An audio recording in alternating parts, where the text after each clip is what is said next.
No, well, hang on. You asked if we had any example of something coming from nothing. No. Correct. As far as you know, in any kind of scientific history, has that ever happened? No. Nope, including God. Have you ever had an example of a supernatural being who creates universes out of nothing and personally listens to the lives of every single one of the 6 billion people on Earth and either just came from nothing or was always there? Well, that's not what I'm saying. That's what science is saying. Okay. Well, no, we don't have an example of anything coming from nothing. Correct, and then that's great because that's what the Big Bang Theory is saying. No, No, it's not. If you can say that, you don't understand the Big Bang Theory. Well, I understand the scientific method, and the first part is observation. And you can't prove it to be a fact unless you observed it. Now, yeah, but if you don't take the historical accuracy of the Bible, you may as well throw out every history book ever written. Stop. Hang on. You're going down this really common bad road of absolutes. Oh, you can't prove anything that you can't have seen or witnessed. The orbital period of the former planet Pluto is 200 and some odd years. Yet we have not known about Pluto's existence or observed it long enough to know that it actually takes that long to go around it. We haven't even been able to observe it for one full rotation yet, and yet we know what its orbital period is. We don't have to observe the whole thing. And well, I'm just throwing back with the scientific method. Yeah, but you are misunderstanding because you're throwing out this claim that what science says is if you don't personally witness something, then you can't say it happened, and that's just not true. That's not the scientific method. I mean, I must be reading a different scientific method. Apparently, you are. You should stop reading science books by creationists. See, the thing is that what you're doing is committing a logical fallacy because the observation is that the universe exists. We've made that observation, and now we're going to see if we can find out what the explanation for this is. Your method, where you're saying that you have to have observed the universe beginning. No, it's not my method. That's the scientific method. The scientists are the ones that are saying it's a fact. No, I'm sorry. Saying what's a fact? Well, you name it. Evolution. Evolution is a fact. Change over time is a fact. Well, I've never seen any transitional forms.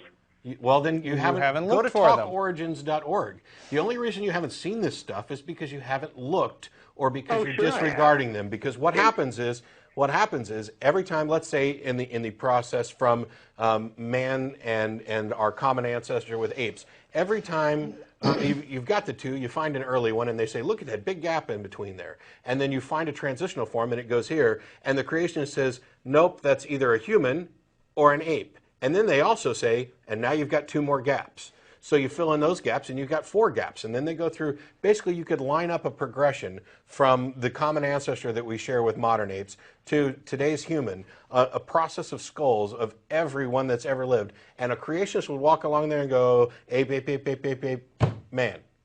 And that's absurd. They're denying the bigger picture. One of my favorite pages on Talk Origins, for example, is this page which has all these skulls that you're talking about, and then they list what all the creationists say about them. You know, some of them say they're apes, and some of them say they're people, but right around the middle of it, they can't agree. They get exactly like a 50-50 split of the people who are looking at them. Half of them say, that's definitely an ape, and half of them say, that's definitely a person. But why are there still apes? Because we didn't come from apes. Man and apes share a common ancestor. Right. If Americans came from Europeans, then why are there still Europeans?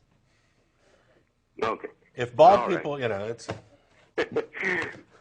Well, everything, in my opinion, points to intelligent design. Really? No? Like what? Like the fact that I have one tube, which I use for breathing and food so that I can choke to death and suffocate? That's really stupid design. Well, okay, for every example you have of that, there's another one for it. I mean, the human eye. But, I mean, isn't the God... Everything. Even the most single-celled organism contains tons of data. It all points to intelligent design. Nothing points to intelligent design, which is why the intelligent design folks aren't providing any evidence. They're lobbying. Okay, and ultimately we all end up in the same place. In the ground. Is that correct? In the much, ground. Yep. So Hitler and Mother Teresa are in the same exact place right now. Yes. Why do Yes. you think that there should be this kind of cosmic justice, and why do you think Mother Teresa is a particularly good person? I'm personally fine with Hitler being in the ground because because. sense of right or wrong. Wait a minute. And I'm I know personally. society- Hold it. How do you get to heaven under your system of belief? Well, love and serve mankind, and love and worship God. Well, that's okay. So basically, as long as you take the God stuff seriously and worship God, then you go to heaven regardless of your actions. Isn't that right? No, according to no, Protestantism. there was two parts. It's to love and serve mankind as well. That's not what I've heard from other apologists, including one of my favorite. What if I spend my whole life loving and serving mankind, but I don't love and worship that God that you claim exists? Am I going to hell? Oh, I would say definitely not. Oh, you would? So, Okay, you then know, we're live a clear. good life. Then I'll say the same thing I said last week. If that's the case, and belief in God is not a requirement, and your thing is that you just need to love and work for the good of humanity, then you have Which a is the way useless of the Christian God. You have a useless God.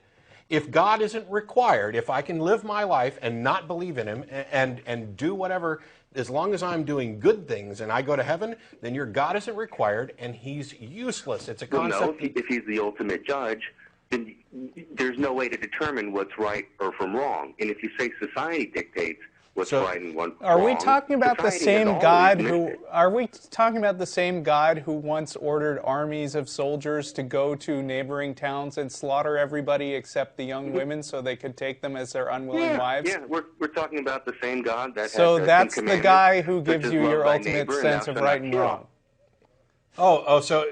So you're gonna look at the things that you consider to be good bits, like love thy neighbor and thou shalt not kill, and ignore that this God supposedly sent people out to kill entire towns and keep the virgins for themselves. Well, that's why the Bible is in two parts. You have the Old Testament, where God does appear So to in people. But the the Old in the Old Testament Testament- is in the Ten Commandments are in the Old Testament.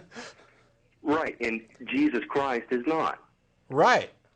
And So sending throw out his the only 10 Son Commandments. to be Chuck the 10 sacrificed for our Commandments. sins, to me, kind of separates it. Okay, so that God who ordered this mass slaughter and rape was the same guy, but he changed his mind. Well, I'm not familiar with the raping thing that you mentioned. Do you have some stuff? Or you probably can't look it Well, up in time. there's no guarantee, but I mean, if you slaughter an entire town and take 32,000 virgins, you don't think that they had sex with them? Regardless, who cares if they raped them? They went and killed everybody and kept the virgins. Do you For think the that is express morally purpose good? of taking those virgins. Do you think that is morally good? Oh, absolutely not. Which Then- is why then Jesus how can comes you- into the picture. But it's God that ordered that action, and you're saying that Jesus is God. So basically you're saying that sometime at this dividing point between an Old Testament and a New Testament, this asshole, evilly, morally bankrupt God suddenly turned into this love thy neighbor, turn the other cheek God.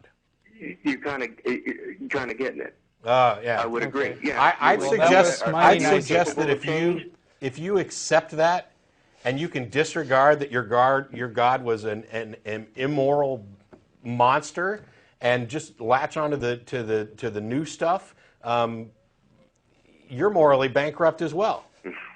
And if you actually read and study what's in the New Testament, these concepts that Jesus brings forward, there's an idea of eternal suffering and torture in exchange for a finite crime, which is, by definition, infinitely more morally corrupt than killing a town full of people.